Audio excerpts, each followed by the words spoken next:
Hi hello नमस्कार. मी गौरी. आजच्या व्हिडिओमध्ये तुम्हा सगळ्यांचं अगदी मनापासून स्वागत करते. तर मैत्रिणींनो, आजच्या व्हिडिओमध्ये मी तुमच्यासोबत किचन टिप्स शेअर करणार आहे. तर व्हिडिओ शेवटपर्यंत पहा. व्हिडिओ आवडला तर चॅनलला सबस्क्राईब करा, व्हिडिओला लाईक करा. तर चला व्हिडिओला सुरुवात करूया. तर तुम्ही बघताय मी आता आलेली आहे किचनमध्ये आणि फ्रीज सगळ्यात पहिल्यांदा ओपन केलं आहे आणि फ्रीजमधून भाजी आणि टोमॅटो वगैरे आणि ही शिल्लक राहिलेली डाळ आणि बाकीचं जे काही मटेरियल आहे तर ते मी बाहेर काढून घेतलं आहे, जेणेकरून मला आता जेवण बनवायचं आहे तर या सगळ्या गोष्टी मी त्या जेवणामध्ये यूज करू शकते आणि सारखं सारखं मला आता फ्रीज पण ओपन करायची गरज नाही आहे. आता त्यानंतर चपाती किंवा भाकरी बनवण्यापूर्वी हा जो चपाती भाकरीचा डबा आहे ना तो सुद्धा मी चेक करून घेते, म्हणजे जर काही शिल्लक जेवण असेल तर त्या अकॉर्डिंग मला आता सकाळी किंवा संध्याकाळचं जेवण बनवता येतं. जर शिल्लक आहे आणि मी चेक नाही केलं तर मग जेवण शिळं राहतं आणि मग ते वायाला जातं. आता मी इथं नाश्ता करून घेते. तर सगळ्यांचा नाश्ता झाला आहे आणि माझ्यासाठीचा जो उरलेला होता तो उपमा मी थोडा गरम करून घेतला आहे आणि इथे आहे मिल्कशेक. तर आता नाश्ता करून घेते आणि ही भांडी जी आहेत, जर मी नाश्ता करायला आता घेतला आणि भांडी जर तशीच ठेवली तर मी नाश्ता करेपर्यंत हवेनं ती भांडी सुकून जातील, कडक होतील आणि मग ती भांडी घासण्यासाठी मला वेळ पण जास्त लागेल आणि साबणसुद्धा जास्त लागेल आणि मग एक्स्ट्राचा खर्चसुद्धा वाढेल आपला. तर त्यासाठी मी काय करते, जेव्हा पण मला नाश्ता करायचा आहे ना तर 1-2 मिनटं काढून फक्त पाणी ह्याच्यामध्ये भांड्यामध्ये टाकून ठेवते, जेणेकरून मी नाश्ता करेपर्यंत त्या टायमिंगमध्ये भांडी सुकणार नाही, छान पाण्यामध्ये भिजून राहतील आणि मग मला घासताना जास्त वेळ लागणार नाही आणि भांडी पण लगेच स्वच्छ होतील. आता इथं पाणी थोडंसं सांडलं होतं म्हणून मी ते लगेच कपड्यानं पुसून घेतलं आहे. तर तरी पण तुम्ही बघताय इथे ना पाणी पुसून घेतलं आहे तरीसुद्धा इथे काउंटर जो आहे ना किचन काउंटर तो असा क्लीन आणि स्वच्छ वाटत नाही आहे. तर त्यासाठी मी काय केलं आहे, हा जो वायपर आहे ना त्यानं सगळ्यात छान क्लीन होऊन जातं आणि एकदम ड्राय होऊन जातो काउंटर टॉप. तर कपड्याच्या ऐवजी ना असा वायपरच वापरायचा, जेणेकरून आपला काउंटर टॉप जो आहे ना तो खूप छान आणि क्लीन दिसतो आणि आपल्याला जास्त मेहनतसुद्धा करावी लागत नाही. आता त्यानंतर माझी सगळी भांडी घासून झालेली आहेत. आता लोखंडी हा जो तवा मी वापरायला घेतलेला आहे तर तो घासून घेते. तर तवा घासून वगैरे स्वच्छ करणं एवढं प्रॉब्लेमॅटिक नाही आहे, पण त्याच्यानंतर घासल्यानंतर तो तवा कधी कधी काय होतं, त्याला गंज पकडतो किंवा तो खराब होतो. तर त्यासाठी काय करायचं, हा तवा जो जेव्हा घासता, आता मी हा तवा घासून घेते ना तर तो घासून छानपैकी स्वच्छ करून घ्यायचा पाण्याने आणि त्यानंतर इतर भांड्यांसारखा तो तसाच सुकण्यासाठी किंवा पाणी निथळण्यासाठी ठेवायचा नाही. तर त्यासाठी मी काय करते, इथं कुठलाही कॉटनचा किंवा मऊ कपडा घ्यायचा आहे आणि त्याने ना छानपैकी आपला तवा असेल, कढई असेल, आतून बाहेरून छानपैकी असं पुसून घ्यायचं आहे, जेणेकरून पाण्याचा कुठलाच अंश त्याच्यामध्ये राहणार नाही आणि पाणी जर नसेल त्याला जास्त लागलेलं किंवा काय तर ते लवकर खराब होत नाही, गंजत नाही किंवा त्याला तांबरासुद्धा लागत नाही आणि खूप वर्ष आपली ही लोखंडी भांडी खूप चांगली चालतात. आता त्याच्यानंतर ना इथं मी तुम्हाला दाखवते, इथे मी घेतलेलं आहे तांदळाचं पीठ हे आहे ते आणि त्याच्यानंतर लाल तिखट आहे, मिरची पावडर आणि त्याच्यानंतर आहे मीठ.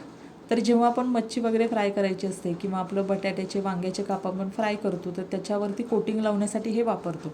तर हे मी काय केलेलं आहे, एका डब्यामध्ये मला जेवढी क्वांटिटी लागते तेवढं पीठ, त्याच्यामध्ये मीठ आणि मिरची पावडर मिक्स करून ऑलरेडी ठेवून दिलेलं आहे आणि जेव्हा मला फ्राय करायचं आहे त्यावेळी मी फक्त ह्याच्यातली पावडर घेते.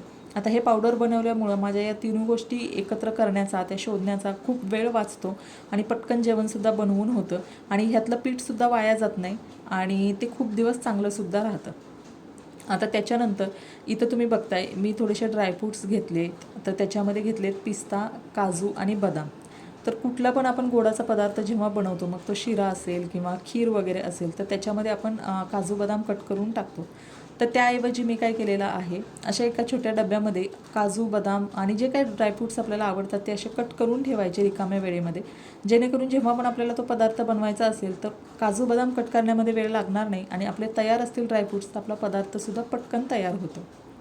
आता त्याच्यानंतर इथे तुम्ही बघता, इथे मी घेतलेली आहेत केळी आणि हा ड्रायफ्रूट्सचा डबा. तर प्रत्येक आईला असं वाटतं की आपल्या मुलांनी हेल्दी खावं, तर त्यासाठी आपण सगळे डबे वगैरे छान फळं वगैरे घरात आणून ठेवतो आणि हे डबे वगैरे भरून ठेवतो, पण मुलं काय ते खात नाहीत. तर त्यासाठी मी काय करते, जेव्हा आपण फळं वगैरे किंवा ड्रायफ्रूट्स वगैरे घरात असतात तर त्यासाठी जो काही एक हँडी कॉर्नर आहे आपल्या घरातला किंवा जिथं आपण जास्त वेळ असतो किंवा पटकन नजर जाते, तर हा आमचा हँडी कॉर्नर आहे, जिथं बऱ्याचदा आम्ही कुठल्याही वस्तू ठेवतो किंवा पटकन आमचं लक्ष जातं. तर तिथं ठेवते, जेणेकरून हे असतील, मी असेल, विघ्नेश असेल, आमचं पटकन तिथे लक्ष जातं आणि मग ती एखादी वस्तू भूक लागली असेल पटकन तर आम्ही खाऊन घेतो. त्याच्यानंतर तुम्हाला इथं दिसतं, इथे आहेत तेलाचे पॅकेट. तर एक आहे फॉर्च्यूनचा आणि दुसरं आहे सफोलाचं. तर जेव्हा पण मी तेल वगैरे भरते तेव्हा कुठलाही एकच ब्रँड भरत नाही, कारण प्रत्येक तेलाचे गुणधर्म वेगळे असतात आणि ते सगळे आपल्याला आरोग्यदायी असतात. त्यामुळे एका महिन्यामध्ये हे भरले तर दुसऱ्या महिन्यामध्ये मी वेगळे अशा पद्धतीने चेंज करत असते. आता त्याच्यानंतर तुम्ही इथं बघताय, हा आहे गूळ. तर हा काळा गूळ आहे आणि काळ्या गुळाचे फायदे तर आपल्या सगळ्यांना माहितीच आहेत. खूप चांगला असतो, हेल्दी असतो. तर रेग्युलरसाठी सुद्धा मी आता गूळ वापरताना साधा गूळ आणत नाही, काळा गूळच आणते. म्हणजे पुरणपोळी असेल किंवा मोदक वगैरे करायचे असतील तर त्यामध्ये सुद्धा मी हाच गूळ वापरते. सारण थोडंसं काळसर दिसतं पण चवीला खूप चांगलं लागतं आणि आपल्याला दिसण्यापेक्षा चव खूप महत्त्वाची असते आणि आरोग्य त्याचं चांगलं असणं खूप महत्त्वाचं असतं. आणि त्याचबरोबर हे सुद्धा एक गूळ घेतलेला आहे. तर हा गूळ आहे, हे असे छोटेसे क्यूब्स आहेत जे की आपल्याला पटकन भूक लागली किंवा काहीतरी गोड खावंसं वाटलं तर त्यावेळी आपण हा खाऊ शकतो आणि हा पटकन तुटतो, म्हणजे जास्त कडक नाही. आणि हा जो दुसरा गूळ आहे तो जर चिरून ठेवला तर तो ना चिकट होतो, त्यासाठी हे अशा पद्धतीनं 2 गूळसुद्धा मी सामान भरताना भरते. आणि त्याच्यानंतर गुळामध्ये पण कॅल्शियम असतं. आणि इथे तुम्ही बघताय हे आहेत सफेद तीळ. तर हे बिना पॉलिशचे आहेत. आता हे पॅकेट मी कट केलेलं आहे त्यामुळे अशा पद्धतीने तुम्हाला दाखवते. तर तिळामध्ये सुद्धा कॅल्शियम असतं आणि डिलेवरीनंतर किंवा रेग्युलरसुद्धा आपल्याला खूप गरज असते कॅल्शियमची. तर त्यासाठी मी काय करते, हे जे तीळ आहे ते छानपैकी भाजून घ्यायचे, काहीही त्याच्यात टाकायचं नाही, फक्त तव्यावरती असेच भाजून घ्यायचे. आणि जसं आपण ओवा खातो, बडीशेप खातो त्या पद्धतीनं रोज सकाळी, संध्याकाळी किंवा दुपारी थोडे थोडे तीळ खायचे. त्याच्यानं सुद्धा आपली हाडं मजबूत होतात, कॅल्शियम चांगल्या प्रकारे आपल्या शरीराला मिळतं. तर खूप सोप्या सोप्या गोष्टी आहेत ह्या. आणि आपल्या घरातली मोठी लोकं खूप वर्षानुवर्ष ह्या गोष्टी करत होते, पण मध्यंतरी आपल्याला खूप विसर पडला आहे या सगळ्या गोष्टींचा. आणि त्याच गोष्टी आता आपण परत नव्यानं सुरू करूया आणि आपलं आरोग्य आपण आपल्या हाताने किंवा आपल्या चांगल्या सवयीने चांगल्या पद्धतीनं सुधारू शकतो. तर हे सगळं झाल्यानंतर ना, आता इथं बेसिनमध्ये थोडीशी मागाची नाश्त्याची माझी भांडी होती ना, ती पण लगेच मी घासून घेते. कारण माझं किचन काउंटर आणि बेसिन खूप जवळजवळ आहे, त्यामुळे भांडी जास्त साठवून ठेवत नाही मी. आणि साठवून ठेवली ना तर खूप पसारा दिसतो. तर इथं बेसिन पहिल्यांदा घासून वगैरे घेतलेलं आहे. त्याच्यानंतर ही जाळी आहे ना, तर तीसुद्धा खूप चिकट होते आणि खराब होते आणि ह्याच्या जाळीमध्ये कचरा अडकला ना तर पाणी खाली पास होत नाही. तर त्यासाठी ना असा ब्रश ठेवायचा किचनमध्ये, जेणेकरून ह्या ब्रशच्या मदतीनं ना ती जाळी खूप चांगली स्वच्छ होते आणि पटकन स्वच्छ होते. घासणीने, काथ्याने जर ट्राय करायला गेलं ना तर ती पटकन स्वच्छ होत नाही आणि अशी चिकट चिकट लागते. तर त्यासाठी मी काय केलं आहे, असा हा ब्रश ठेवलेला आहे, जेणेकरून जाळी रोज घासताना मी घासणी वगैरे न वापरता ह्या ब्रशने स्वच्छ करते. ती पटकन निघते आणि पाणी पण पटकन पास होतं, त्यामुळे मला जास्त वेळसुद्धा लागत नाही. तर आता ही थोडीशी भांडी होती ती पण लगेच साफ करून घेतली, जेणेकरून माझं बेसिन पण स्वच्छ होईल आणि ती भांडी मला जेवण बनवताना वापरता येतील. म्हणजे डबल डबल भांडीसुद्धा मला दुसरी वापरायला काढायची गरज पडणार नाही. आता त्याच्यानंतर हे बेसिन होतं ते सुद्धा लगेच हाताबरोबर स्वच्छ करून घेते, म्हणजे खरकटं वगैरे उडलं असेल तर तिथे माशा, चिलटं वगैरे होणार नाहीत. आणि बेसिन वगैरे पण स्वच्छ दिसलं तर आपल्याला जेवण करताना आपला मूड पण छान राहतो आणि दिसायला पण आपल्याला छान दिसतं ते. आणि त्याच्यानंतर आता इथं गॅस आहे. सगळं काम झाल्यानंतर आपण गॅससुद्धा रोजच्या रोज क्लीन करून घेतला पाहिजे. तसं तर प्रत्येक गृहिणी क्लीन करून घेतच असते, कारण त्याशिवाय आपल्याला आपलं घर अजिबात स्वच्छ आणि नीटनेटकं वाटत नाही.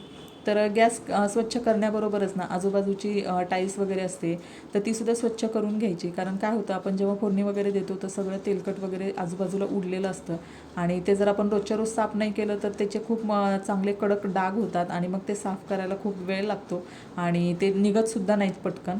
तर आता मी गॅस पुसून वगैरे घेतलेला आहे, पण तरी त्याच्यावर डाग होते. त्याच्यामुळं काय करायचं, गॅस जेव्हा पुसून होईल तेव्हा असा एक सुती कॉटनचा कपडा घ्यायचा आणि त्याने फायनल सुका कपडा घ्यायचा आणि त्याने गॅस पुसून काढायचा. एकदम नव्यासारखा अगदी छान गॅस दिसतो आणि आपल्याला बघायला पण खूप चांगला वाटतो तो गॅस. ओल्या कपड्यानं पुसलं तर त्याचे डाग गॅसवर तसेच राहतात, त्यासाठी ह्या सुक्या कपड्यानं पुसून घ्यायचा. तर मैत्रिणींनो, आता माझ्या किचनमधली सगळी कामं झालेली आहेत आणि ऑलमोस्ट सगळ्या किचन टिप्स मी तुमच्यासोबत शेअर केलेल्या आहेत. तर आय होप व्हिडिओ तुम्हाला आवडला असेल. तर पुन्हा भेटूया अशाच एका नवीन व्हिडिओमध्ये. थँक्यू.